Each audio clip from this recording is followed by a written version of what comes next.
আসসালামু আলাইকুম গাইস। কিছুদিন আগে একটা ফিস্টের স্পিন আইছিল, কিছুদিন আগে কয়েকটা স্পিন মারা হয়েছিল। এই দেখেন, আর মাত্র 4টা স্পিন আছে আমার আইডিতে, প্রায় 198 ডায়মন্ড। আমরা এখন একটা স্পিন নিব 99 ডায়মন্ডে, দেখি 99 ডায়মন্ড দেয় নাকি। স্পিন মেরে দেই।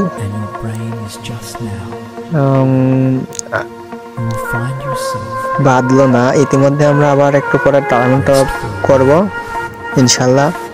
আমাদের ডায়মন্ড টপ আপ হয়ে গিয়েছে।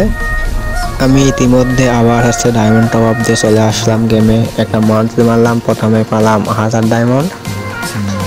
এখন দেখা যাক আমাদের কি অল ডায়মন্ড খাই করি না, নাকি কিছু স্পিনের ভিতরে আমাদের ফিস্টের স্পিনার দিয়ে দিবে। দেখি, সবাই কমেন্ট করেন, ফুল স্পিন লাগবে নাকি হাফ স্পিনে দিয়ে দিবে। আমরা আবার স্পিনের ভিতরে প্রবেশ করলাম, দেখি কি হয়। আর মাত্র 3টা স্পিন আছে এখন। 149 ডায়মন্ড স্পিন হাতুড়ি দিল। জানতাম গেরিনা আমার ফুল ডায়মন্ডে নিবে।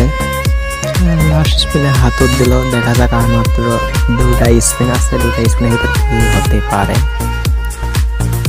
দেখা যাক কি হয়। বাসায় ও শট গেরিনা ইতিমধ্যে আমাদের ফিস্টে স্পিন দিয়ে দিল। মাত্র 299 ডায়মন্ড। আমাদের লাস্ট স্পিন লাগলো না, 499 ডায়মন্ড বেঁচে গেল।